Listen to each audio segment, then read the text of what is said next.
అనగనగా ఒక ఊర్లో పరందామయ్య అనే జ్ఞానవంతుడు గురువు ఉండేవాడు. ఆయనకు 12 మంది శిష్యులు ఉండేవారు. మంచి మనసున్నవాళ్లు, కానీ చాలామంది దద్దమ్మలు.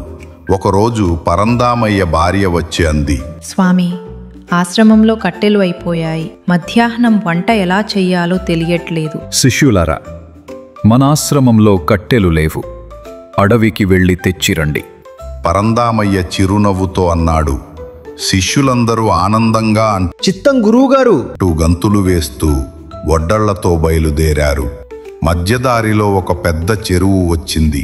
ఒకరు అన్నాడు, ఇదంతా చుట్టుకెళ్లడం టైం వేస్ట్, మనం చెరువే దాటిపోదాం. అందరూ అవును, నువ్వు గురువుగారు నేర్పిన ధైర్యం మనకుంది.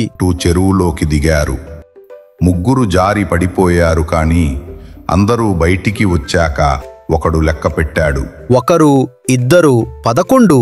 మరో శిష్యుడు కేక వేశాడు, అయ్యో, చెరువు మాలో ఒకరిని మింగేసింది. మనం 12 మంది వచ్చాం, ఇప్పుడు 11 మంది మాత్రమే ఉన్నాం. మా మిత్రుడా, ఎక్కడున్నావు? అందరూ ఏడుస్తూ అని చెరువులోకి రాళ్లు విసురుతూ అరవడం మొదలుపెట్టారు. ఆ సమయానికి దగ్గరలో కాపరి బాబా పశువులు మేపుతూ ఉండాడు. అతను దగ్గరకు వచ్చి అడిగాడు, ఏమైందబ్బాయిలు?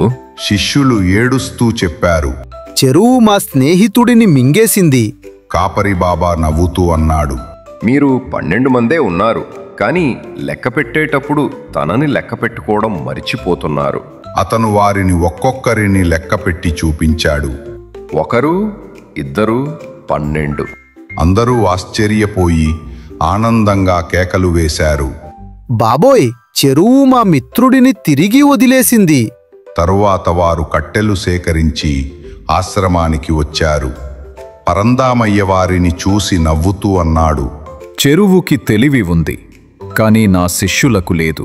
జ్ఞానం లేకుంటే చిన్న విషయము పెద్ద సమస్య అవుతుంది. ఇలాంటి నవ్వులు పుట్టించే కథలు మరెన్నో చూడాలంటే వెంటనే సబ్స్క్రైబ్ చేయండి.